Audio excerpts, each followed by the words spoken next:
का अभ्यास किया है। अब हम प्रश्नावली 3 का अभ्यास करेंगे। प्रश्नावली 3 में क्वेश्चन जो दिया गया है, निम्नलिखित बहुपदों के मध्य पद को तोड़कर गुणनखंड प्राप्त करें। तो हमारा यह क्वेश्चन दिया है x² माइनस 3x माइनस 4। तो इसका जो मध्य पद है, मध्य पद को भी क्या करना है, तोड़ना है। मध्य पद हमारा 3x है, माइनस 3x। तो माइनस 3x को इस तरह तोड़ेंगे, माइनस 3x को इस तरह तोड़ेंगे कि उसका गुणनफल इस प्रथम पद और इस अंतिम पद के गुणनफल के बराबर हो। समझ लेते हैं। माना प्रथम पद का जो मान है और प्रथम पद का सामने का मान क्या है, 1, और अंतिम पद का क्या है, -4। इन दोनों का गुणा कर लेते हैं, हमें प्राप्त होता है -4। तो इस -3x को इस प्रकार तोड़ना है कि इसका गुणनफल हमें -4 के बराबर प्राप्त हो। देख लेते हैं।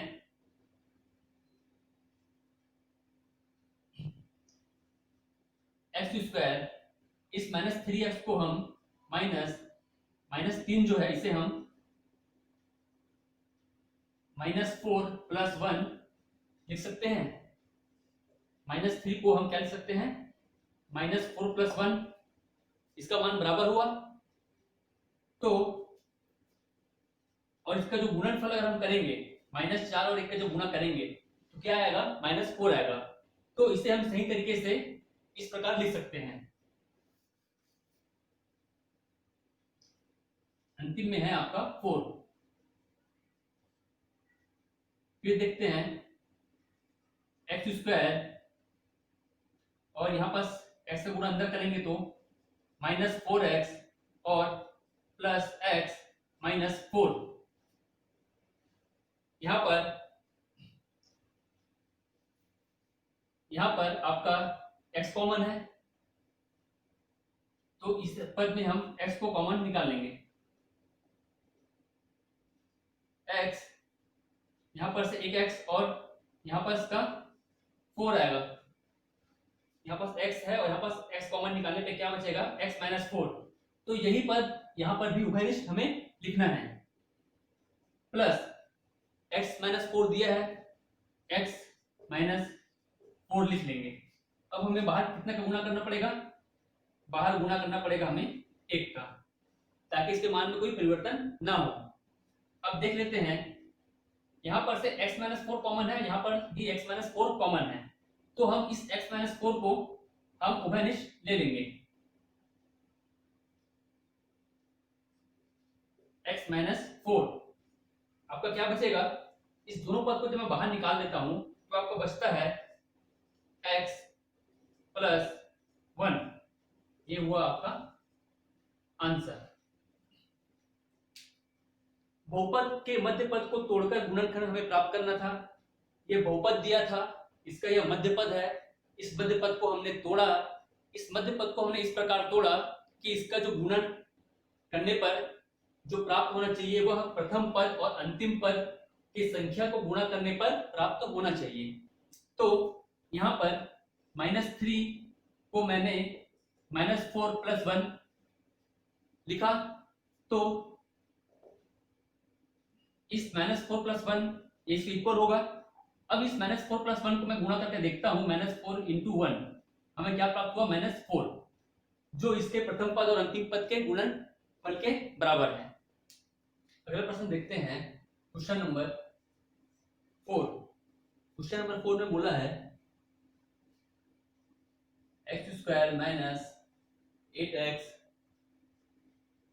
प्लस 15। तो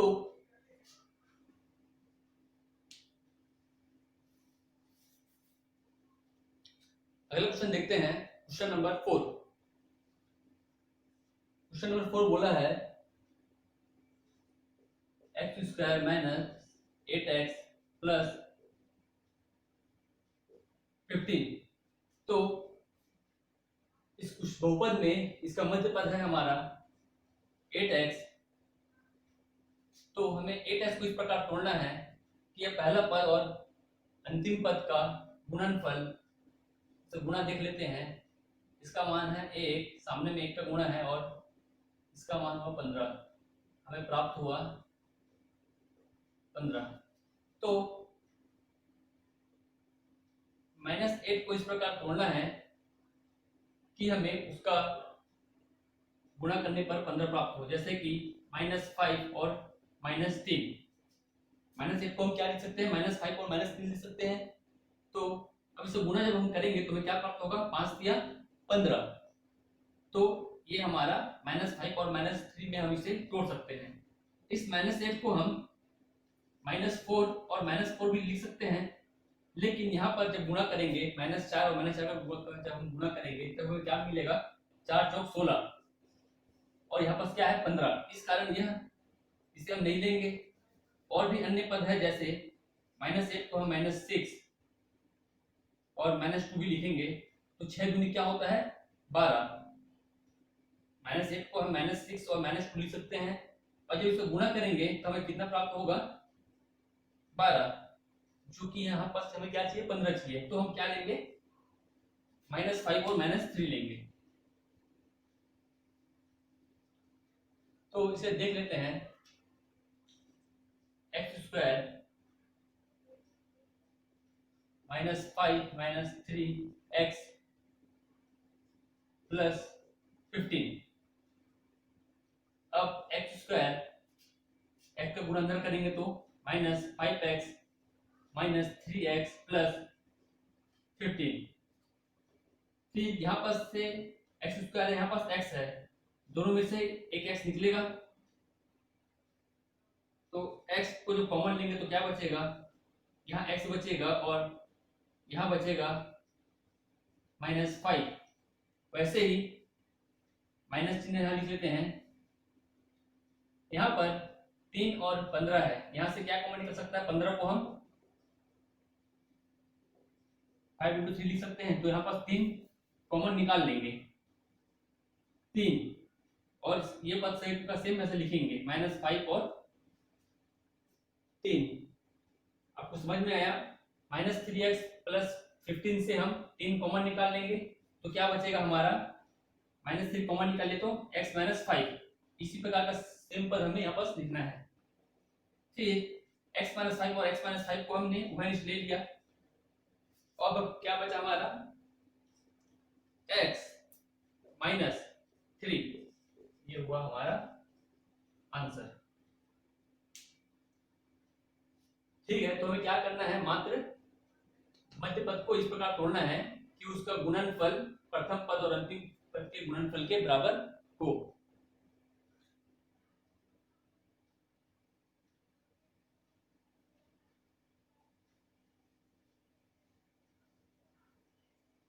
अगला प्रश्न देखते हैं, क्वेश्चन नंबर 6।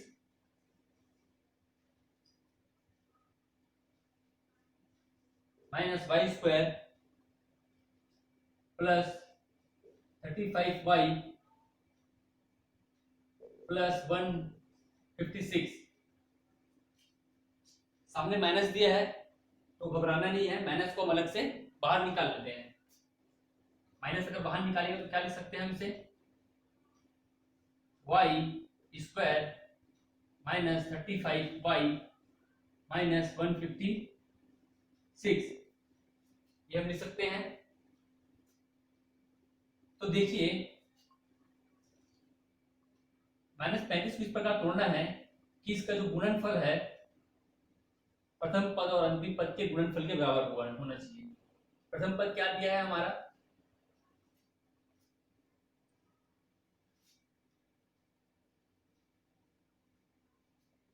अब हमें इस पद को तोड़ना है। इसे तो हमने इस प्रकार लिख लिया, इस पद को तोड़ेंगे हम। -35 को हम क्या लिख सकते हैं कि इसका गुणनफल प्रथम पद और अंतिम पद के गुणनफल के बराबर हो। तो इसका गुणा क्या होगा, पहला पद है 1 और अंतिम पद क्या है -156। हमें क्या मिला 156 माइनस -156 हमें मिला। यहाँ पर माइनस को हम बाहर का बाहर लिख लेंगे। y² - देखिए हमें क्या मिला यहाँ पास -56 मिला, तो 35y को हम इस प्रकार तोड़ेंगे, -35y है। तो एग्जांपल के तौर पर 30, जैसे मान के चलिए यहाँ पास -40 और -5, -40y और -5y अगर हम करते हैं तो हमें कितना मिल रहा है, हमें -40y और +5y को अगर हम करेंगे कितना मिलता है हमें, हल करने पर -35y मिल रहा है। लेकिन इससे गुणा करने पर हमें 156 मिल रहा है क्या? नहीं मिल रहा है। 40 से गुणा 5 बार करेंगे तो कितना मिलेगा हमें? 200 प्राप्त होगा। वैसे ही एक और अन्य पद लेते हैं, -39y + 4y। तो इन दोनों को जब हम गुणा करेंगे तब हमें 156 के बराबर वैल्यू मिल सक जाएगा। 39 का गुणा जब करेंगे 4 के साथ तो हमें मिलेगा 4 में 36 का 6 है, हासिल आई 3 4 3 12 3 15 156। क्योंकि हम माइनस का चिन्ह था इसलिए 35y को इस प्रकार तोड़ेंगे, घटाते हुए क्रम में तोड़ेंगे। 35y को हम 32y + 32y -32y - 3y भी लिख सकते हैं। लेकिन इन दोनों का गुणनफल क्या 156 के बराबर होगा? नहीं होगा। यहाँ पर ये जुड़ रहा है,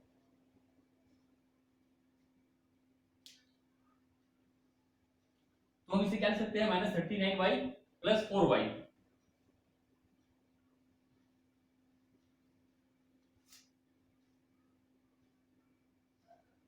-39 + 4y -156, ठीक है। y² तोड़ने पर क्या आएगा? 39y + 4y -156। यहाँ पर हम देखते हैं कॉमन निकाल के y माइनस, यहाँ पर से y कॉमन बाहर निकल गया तो 39, फिर प्लस का प्लस, यहाँ से 4 और यहाँ पर से 156 को अगर हम तोड़ेंगे तो हमें मिलेगा 4 कॉमन निकाले, क्या बचा? y -39। तो y -39 तो क्या बचा? y + 4 और जो चिन्ह है बाहर का यह हम यहां लिख देंगे। ये हुआ हमारा आंसर। तो हमने क्या किया? 39 35 को जो है हमें तोड़ने का जो है मध्य पद को तोड़ना आना चाहिए।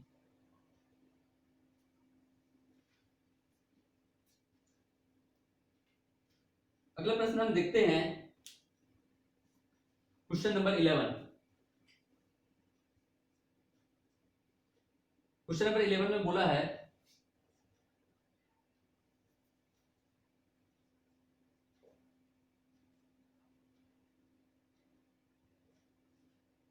√3y² + 9y + 6√3। हमने जो पहले पढ़ा है वैसे ही इसे हल करेंगे। इसके मध्य पद को तोड़ेंगे और हल करेंगे। इसका मध्य पद है 9y। अब इसका प्रथम पद और अंतिम पद का हम क्या करे थे? गुणा किए थे। तो प्रथम पद का मान क्या है? -√3 है। ये क्या है आपका?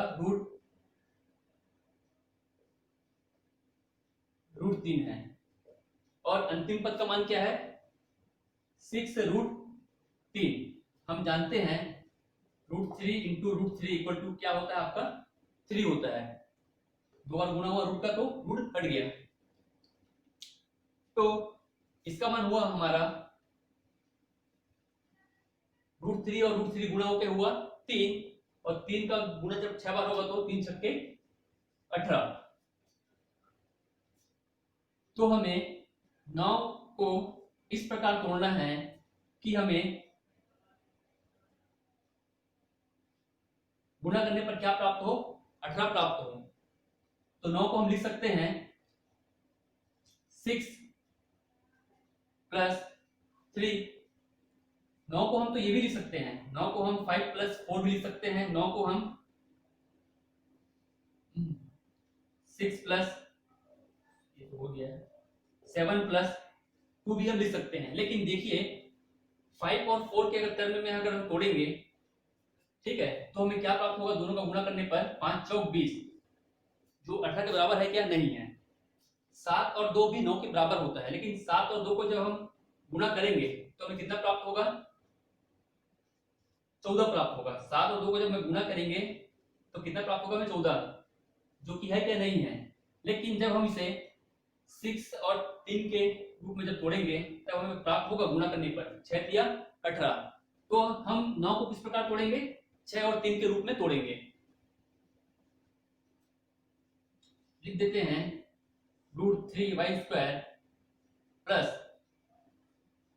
6 plus 3y plus 6 √3। √3y², y का गुणा अंदर कर देंगे, 6y प्लस 3y प्लस 6 √3।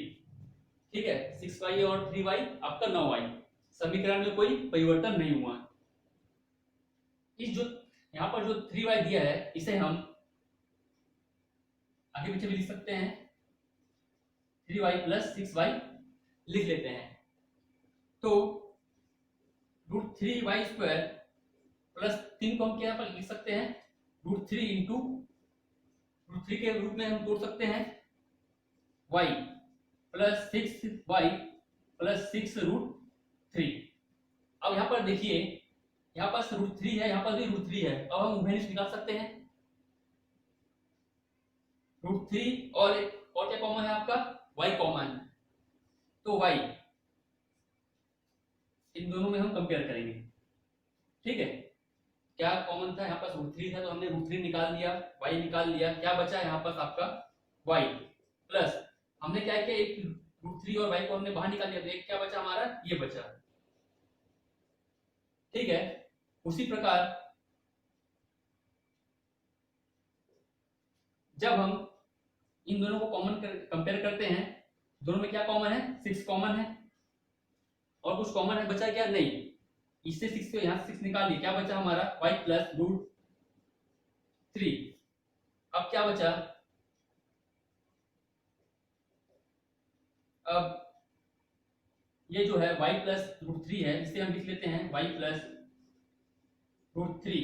अब और क्या बचा हमारा, √3y, ये तो हमने कॉमन निकाल लिया दोनों पद से, तो बचा √3y प्लस 6। ये हुआ हमारा आंसर। आपको समझ में आया, यहां तक आपने समझ लिया होगा।